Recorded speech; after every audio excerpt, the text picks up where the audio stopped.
Olá, seja muito bem-vindo ao segundo estudo da segunda parte do livro de Apocalipse, que vai do capítulo 4 até o capítulo 11. Se acomoda aí, aonde quer que você esteja nos assistindo agora. Convida pessoas, agora que nós vamos entrar, digamos assim, numa parte menos explorada do livro de Apocalipse, nós vamos embrenhar. Porque na primeira parte, a sessão das 7 igrejas, a gente ouve até com uma certa frequência nos púlpitos, mas a partir do capítulo 4 começa a ficar mais escasso nós ouvirmos alguma coisa a respeito desses capítulos. Então convida aí alguém que de repente você saiba que tem interesse sobre o assunto e vamos junto aumentar o nosso time para a gente poder realizar essa caminhada. Porque olha, tá muito bacana e tem sido muito gostoso caminhar com vocês nesse estudo sobre o livro do Apocalipse.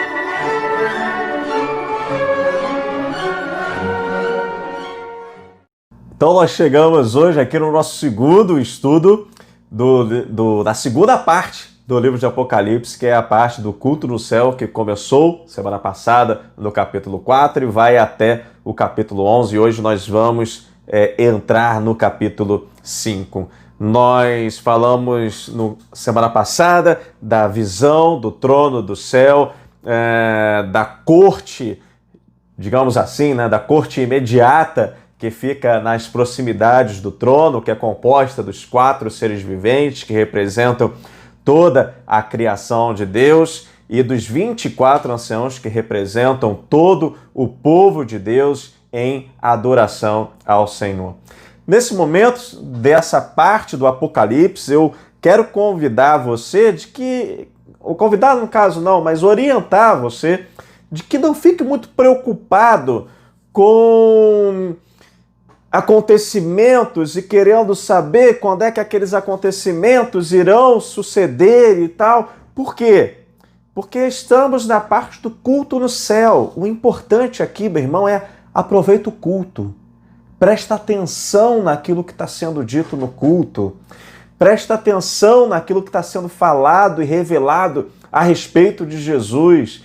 Presta atenção nos louvores. Presta atenção nas orações, presta atenção nas falas.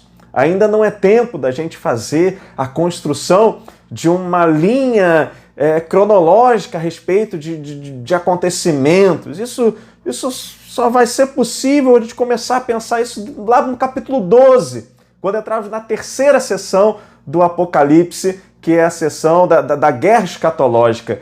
Mas antes disso, agora que começamos na semana passada, do capítulo 4 até o capítulo 11, eu quero convidar, então agora é um convite sim, para você participar do culto e louvar a Deus, e louvar ao Cordeiro de Deus.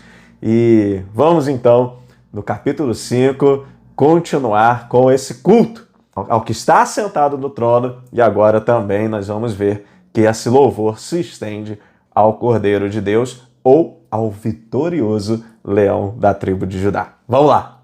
Bom, o texto já está em tela, então vamos para a exposição do capítulo 5 do livro de Apocalipse. Nós vamos realizar aqui uma leitura. Depois da leitura, nós vamos fazer um retorno, versículo a versículo, já dando uma interpretação e uma aplicação também para as nossas vidas. Então, vamos seguir na leitura do Apocalipse, capítulo 5, versos 1 até o verso, deixa eu ver aqui, eu não me lembro agora, até o 14.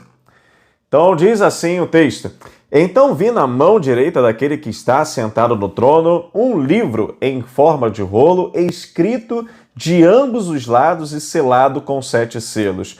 Vi um anjo poderoso proclamando em alta voz: Quem é digno de romper os selos e de abrir o livro? Mas não havia ninguém, nem no céu, nem na terra, nem debaixo da terra, que podia abrir o livro ou sequer olhar para ele. Eu chorava muito, porque não se encontrou ninguém que fosse digno de abrir o livro e de olhar para ele. Então um dos anciãos me disse: Não chore. Eis que o leão da tribo de Judá, a raiz de Davi, venceu para abrir o livro e os seus 7 selos. Então vi um cordeiro que parecia estar morto de pé no centro do trono, cercado pelos 4 seres viventes e pelos anciãos. Ele tinha 7 chifres e 7 olhos, e que são os 7 Espíritos de Deus enviados para toda a terra. E ele se aproximou e recebeu o livro da mão direita daquele que estava assentado no trono. Ao recebê-lo, os 4 seres viventes e os 4 anciãos prostraram-se diante do Cordeiro. Cada um deles tinha uma harpa e taças de ouro cheias de incenso, que são as orações dos santos. Eles cantavam um cântico novo. Tu és digno de receber o livro e de abrir os teus selos, pois foste morto e com teu sangue compraste para Deus homens de toda tribo, língua, povo, nação. Tu os constituíste reino e sacerdote para o nosso Deus, e eles reinarão sobre toda a terra. Então olhei e ouvi a voz de muitos anjos, milhares de milhares, milhões de milhões. Eles rodeavam o trono, bem como os seres viventes e os anciãos, e cantavam em alta voz: Tu és digno. Não, digno é o Cordeiro que foi morto de receber poder, riqueza, sabedoria, força, honra, glória e louvor. Depois ouvi todas as criaturas existentes no céu, na terra, debaixo da terra e no mar, e tudo que neles há, que diziam: aquele que está sentado no trono e ao Cordeiro, seja o louvor, a honra e a glória e o poder para todo sempre. Os 4 seres viventes disseram: Amém, e os anciãos se prostraram e o adoraram. Bom, vamos retornar aqui então ao versículo 1 do capítulo 5 do livro do Apocalipse, e nós temos aqui: então na mão direita daquele que estava sentado, vi um livro. Aquele que estava sentado num trono, vi um livro. Essa questão da mão direita, ela sempre estará relacionada àquele que tem a autoridade. Aquele que detém a autoridade, ele a detém na sua mão direita. E aquele que detém a autoridade também é aquele que pode delegar essa autoridade.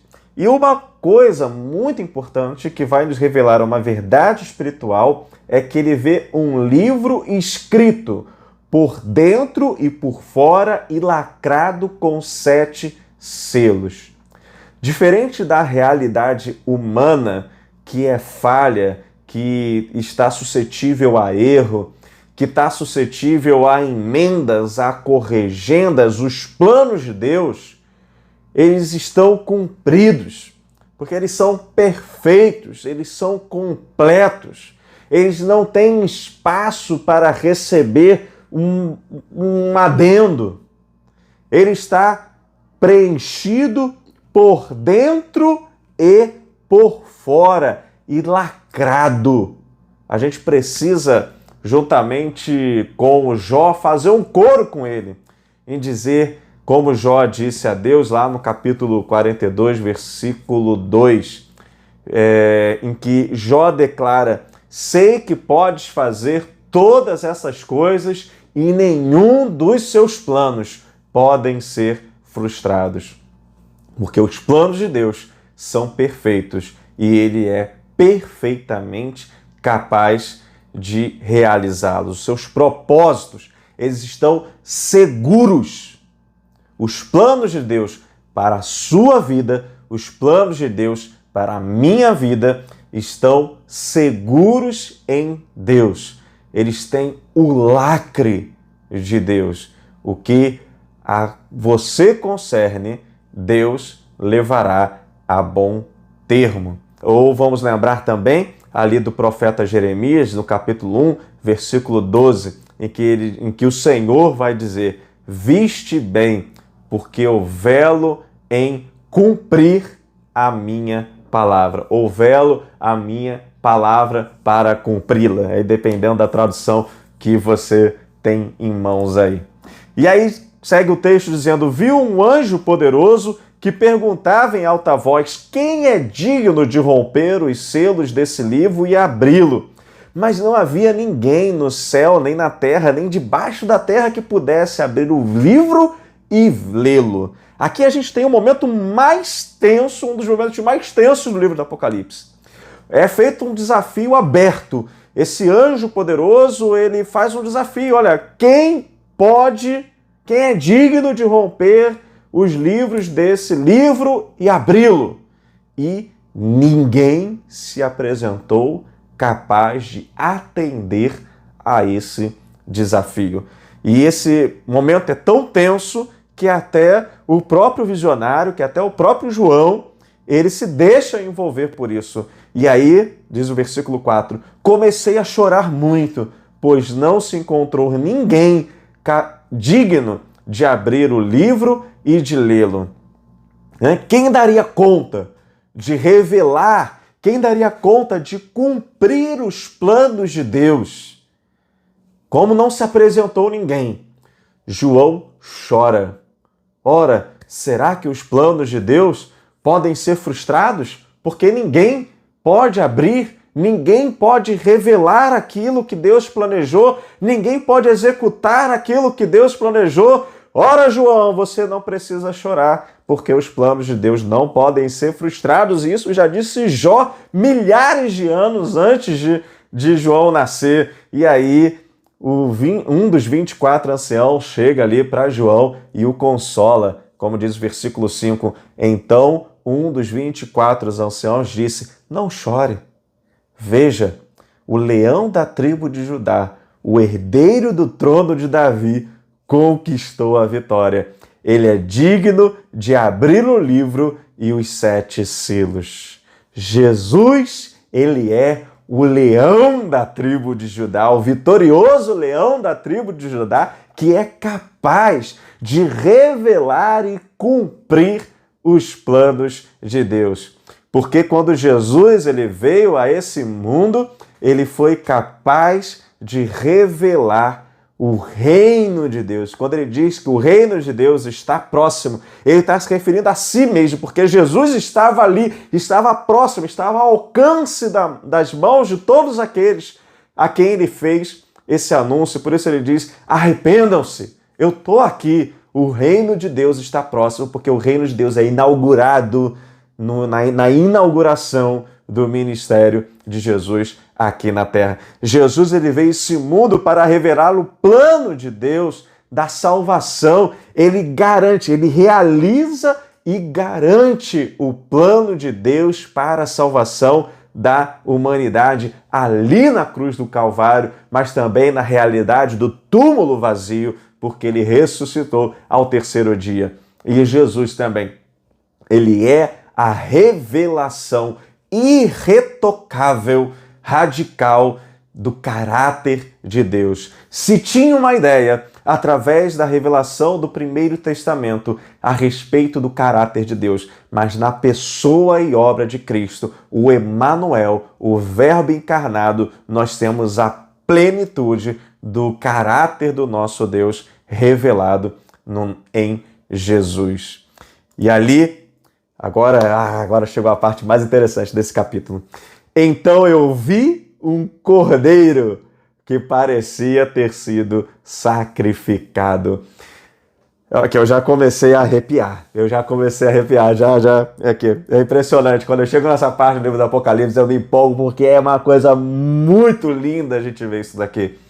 Porque, perceba bem, o ser celestial, um dos 24 anciãos, fala para João: João, não chora, porque o leão da tribo de Judá, ele está aqui e ele pode abrir o livro.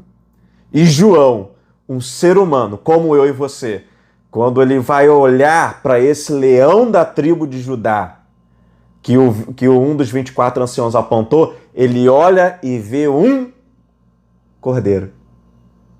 Porque para nós, seres humanos, quando nós contemplamos a Jesus, nós vemos o Cordeiro de Deus que tira o pecado do mundo.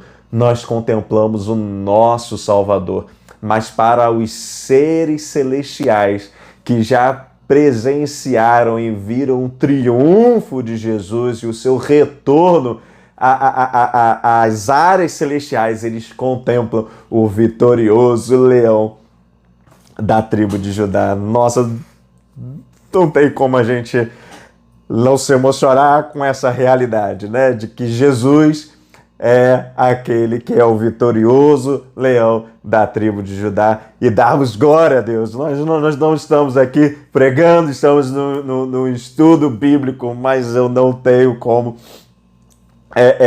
ficar indiferente a essa revelação e tentar assim, porque é uma coisa maravilhosa, meus irmãos, e isso precisa arder no nosso coração, essa realidade espiritual de que Jesus, ele é o poderoso leão da tribo de Judá. Nós, quando olhamos para Jesus, nós vemos o Cordeiro de Deus que tira o pecado do mundo. Nós vemos aquele que nos salvou, mas a realidade é que ele ressuscitou e vivo está. Ele foi capaz de cumprir os planos de Deus, os irretocáveis planos de Deus, e ele é capaz também de realizar os perfeitos e completos planos de Deus para a humanidade, para a minha história, para a sua história e para a história da humanidade como um todo. Tem que, né? Vamos concentrar aqui. Então eu vi um cordeiro que parecia ter sido sacrificado, mas agora estava em pé entre o trono e os 4 seres vivos e no meio dos 24 anciãos. E agora, meus queridos, eu peço sua atenção para essa descrição. Tinha 7 chifres, 7 olhos, que representam os 7 Espíritos de Deus enviados a todas as partes da terra. Isso aqui fica clara a ligação de Jesus enquanto Deus. É claro que nós não podemos tomar como é uma linguagem figurada, né? Estamos aqui diante de uma linguagem figurada, nós não podemos tomar isso de maneira literal, mas entender qual é o significado que está por trás dessas características. O que vem a ser esse cordeiro que tinha 7 chifres, 7 olhos,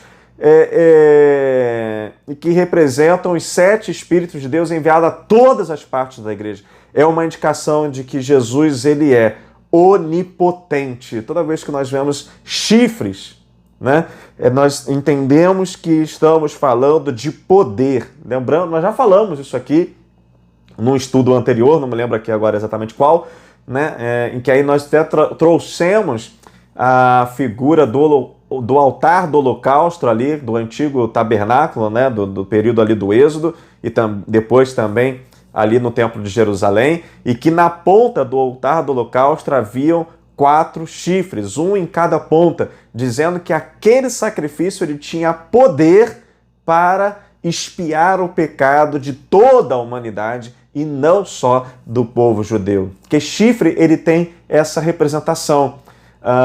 Por exemplo, até no livro de 1 Enoque, que eu estou falando de um livro apócrifo, é um livro que não entrou para a Bíblia nenhuma, nem para a Bíblia protestante, nem para a Bíblia católica, nem para a Bíblia ortodoxa. É o livro de 1 Enoque, ele vai contar sobre os macabeus, e ele vai falar que os macabeus eram cordeiros com chifres. Ele está querendo dizer o quê? Que os macabeus eram homens poderosos, eles eram cordeiros, ou seja, submissos a Deus, mas poderosos, cordeiros com chifres, né? É sempre um sinal de poder.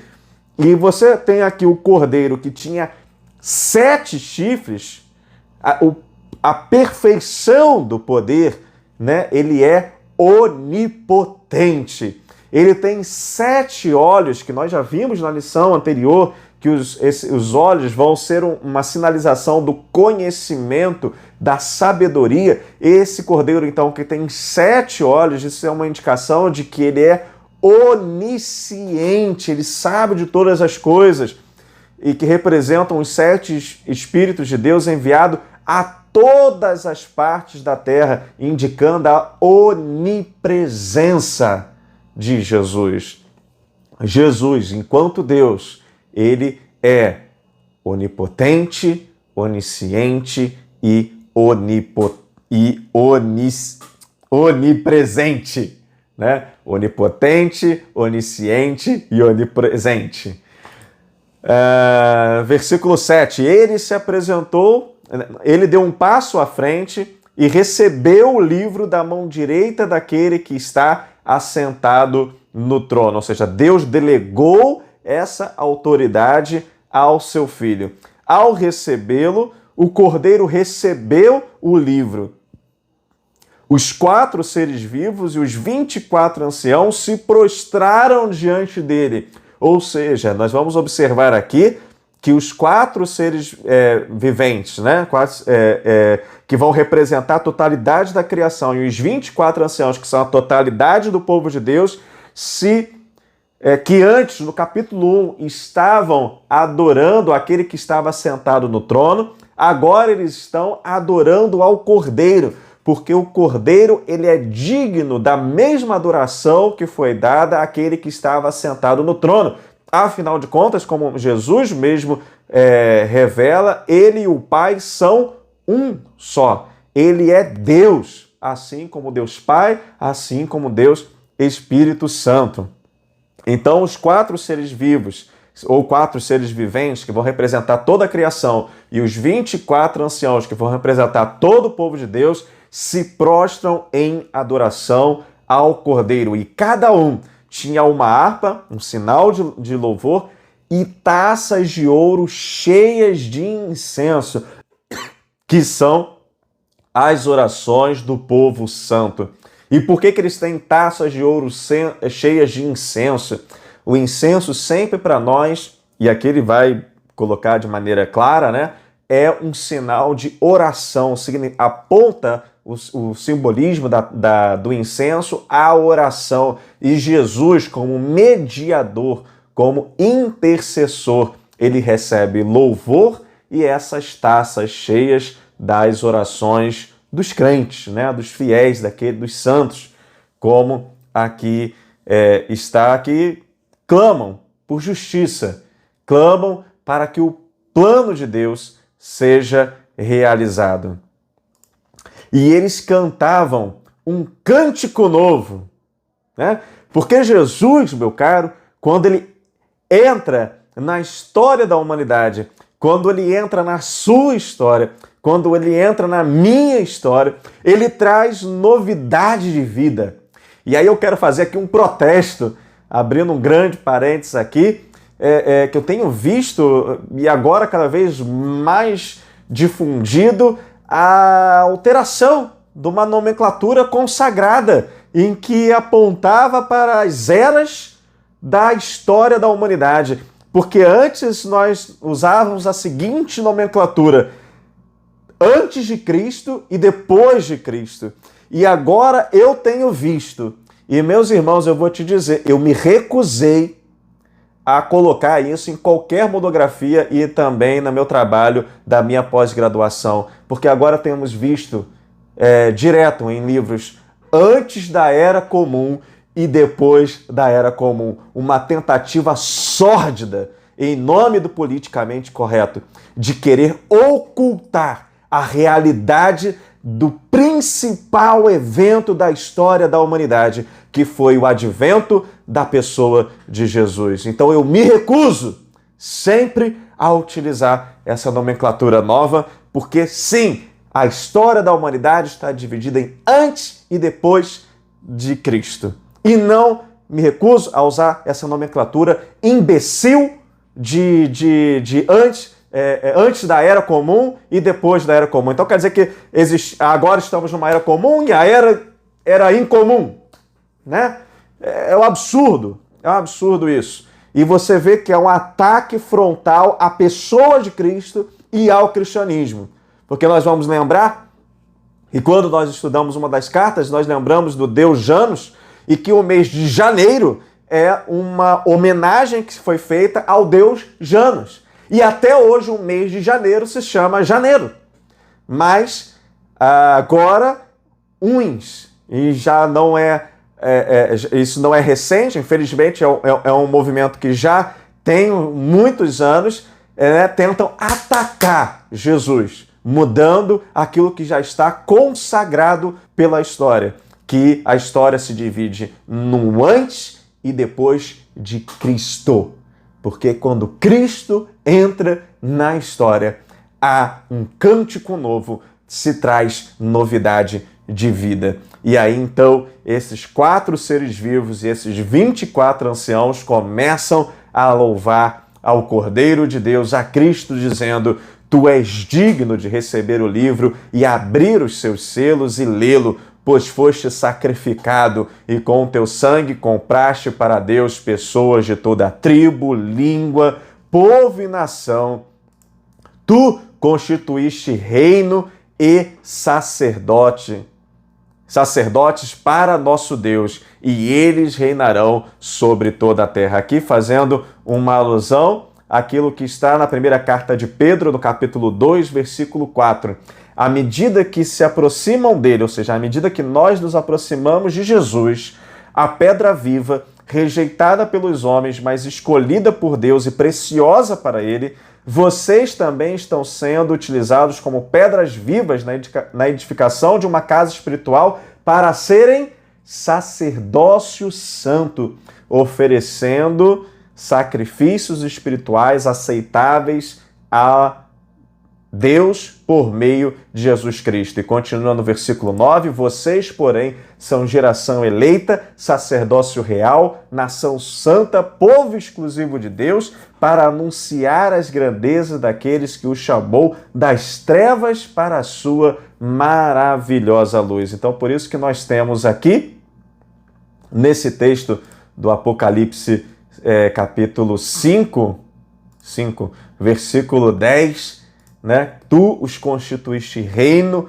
e sacerdotes, porque nós fomos constituídos em sacerdócio santo para a adoração ao nosso Deus, para apresentarmos sacrifícios espirituais diante de Deus, mas também nós fomos constituídos em sacerdócio real, ou seja, aqueles que estão com a tarefa de anunciar também a boa nova da salvação de nosso Senhor e Salvador Jesus Cristo.